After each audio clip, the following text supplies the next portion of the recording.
Did you ever feel like your dad was somehow different? I did. So growing up, I often felt like my dad was somehow a bit off. He was different. He was impulsive. He had particular things that he did that were just so weird. And he was easily distracted. He was bad with money. Or he'd get frustrated over the smallest things. Only as an adult, after realizing that I am ADHD, did I realize that, oh my goodness, my dad also has ADHD. Maybe you felt that too. As a kid, you were always walking on eggshells because you never knew when your dad would flip from like happy, loving dad to angry, crazy, raw, scary dad. Or why he was so forgetful. He would forget the littlest things or the big things that he promised you. Or why he suddenly had a burst of energy and was so excited and wanted to do 100 things, apparently out of nowhere and for no reason. It might have been really confusing, and you might have struggled to figure out what you were doing to make him act that way. Now that I understand what ADHD is and how it shows up in a person, specifically in a man and an adult male who was undiagnosed. Undiagnosed is important here because when we don't know that a certain person is this way, then it causes so much misunderstanding and miscommunication within the family that can make everybody feel confused and leave them feeling like they've done something wrong. So here are 9 signs that your dad might have ADHD,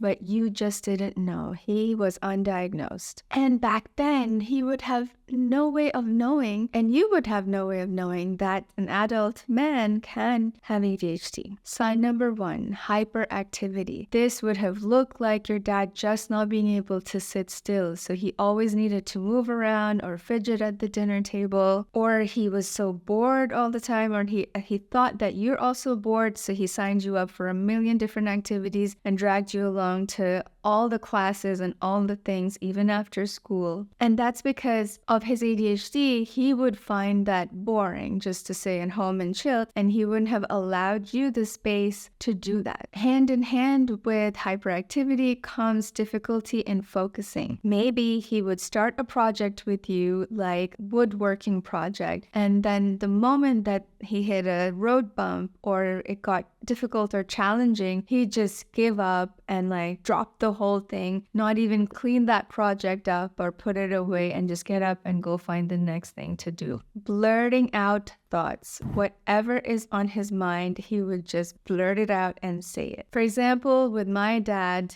who has ADHD, undiagnosed. One day he was visiting us and we were playing together with my daughter. My daughter's 3 years old. And my dad had idea flashed through his mind that my daughter is playing in an impatient way. She's only 3. This is like totally normal, but he just blurted out, he's like, impatient. And I was like, Dad, this is absolutely normal for a 3-year-old to play this way. But he also probably knew that on a logical sense, but he couldn't stop his mouth. It just kind of like word vomited out. This is quite common in ADHD people. Sign number 2, inattention. Not being able to pay attention. This is where the whole ADHD, attention deficit hyperactivity disorder, like terminology comes from. This can look like forgetfulness or disorganization. Maybe your dad never could find his keys before leaving the house in the morning, or his sunglasses or whatever.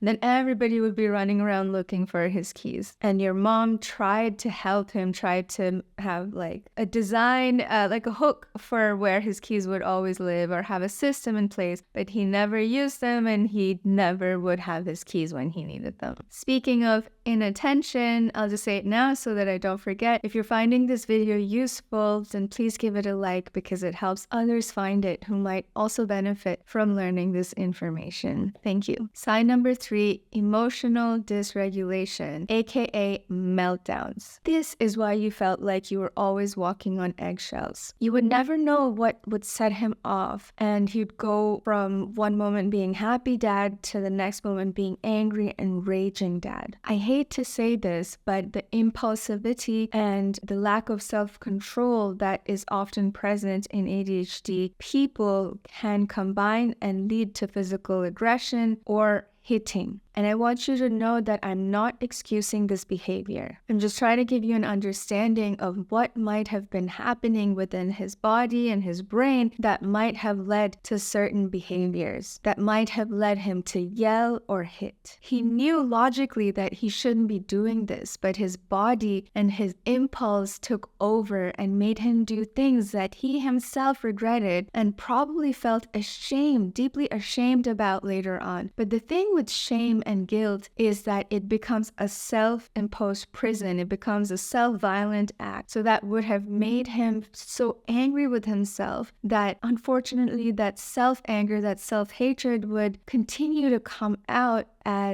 and get kind of released upon you as one of the smaller people in the house, in the family. By the way, my name is Ritu, and if you haven't realized already, I have ADHD, and so does my dad. And I only realized this in my late 30s after I was already a mom of 2 kids. And after I realized that I have ADHD, and so does my son and my husband, actually, even though he denies it sometimes, I realized that my dad also does. And in certain situations, it affects him extremely. In fact, he also has autism. And I made a whole other video about recognizing if your dad is on the autism spectrum or not, which you can watch right here. On this channel, I talk about being the best parent you can be despite being neurodivergent, despite having autism or ADHD or mental health conditions like depression and anxiety. If that's important to you, please subscribe. Back to the list now. Sign number 4, executive functioning difficulties. This means he was basically bad at life. He fell behind on the most basic chores like taking the garbage out or checking the mailbox or doing the recycling, taking care of the garden, or organizing family activities. Everything with him felt like he was struggling, and you might have wondered, how do all your friends' dads keep it so together? Why are they so put together and your dad is such a scrub, such a mess? If any of these examples sound like your childhood, please share your stories in the comments below, because when other people read your stories, they realize that they're not the only one who had that experience and they feel less alone. So share your stories and your thoughts in the comments below. Sign number 5, overly sensitive. So having ADHD makes you hypersensitive to many things. So for example, your dad might have been really sensitive about movement. So he would recognize when something was moving, and if you were fidgeting at the dinner table or moving around or making a sound, whatever, he would freak out. He would make you sit still or be quiet or whatever, which is kind of a paradox because he was probably also fidgeting or making like sounds all the time because he's ADHD. ADHD is highly genetic, highly hereditary, and it runs in the family, by the way. So if you're recognizing ADHD in your dad, there's a high chance of you also having it. Maybe your dad's extra sensitivity made him not want to hug, like made him really sensitive to being touched, and he was cold. He never gave you that physical affection that you deeply craved and needed. And he just made you feel criticized all the time because his sensitivities didn't allow you room to express your wiggliness or your energy or your ADHD tendencies. And that's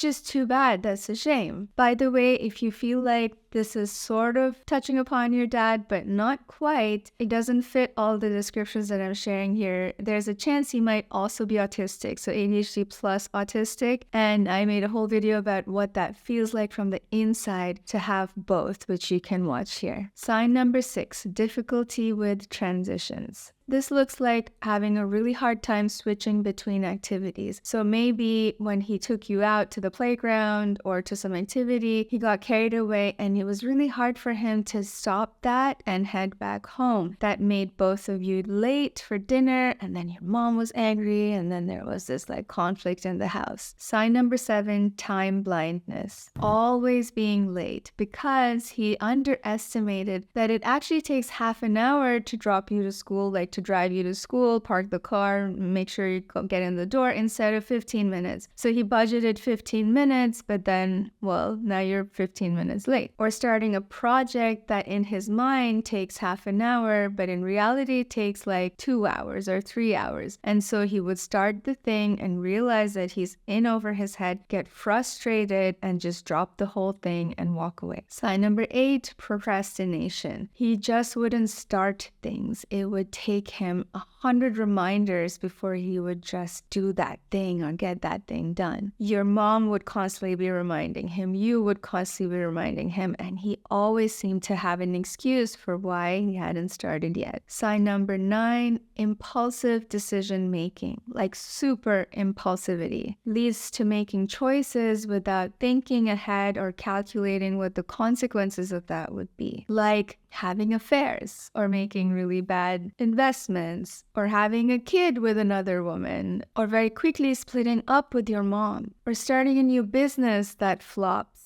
or quitting his job impulsively. And finally, sign number 10, the bonus sign, being bad with money. Often ADHD people also have a condition called dyscalculia, which I have, which is where you just don't really get numbers so well. So maybe your dad was constantly, getting really good jobs, making lots of money, but then losing the job or losing all the money, and your financial situation as a family was never quite secure. One year you're like really affluent, having expensive holidays, vacations, and the next year you're struggling. Finally, I need you to know that I'm not excusing any of this behavior. Many of these things that I mentioned lead to legitimate childhood trauma. In fact, there's a whole study called the ACE study, Adverse Childhood Experiences, that takes into consideration neurodivergence as one of the criteria that causes childhood trauma that later on lead to people developing severe health conditions, mental health conditions like depression or,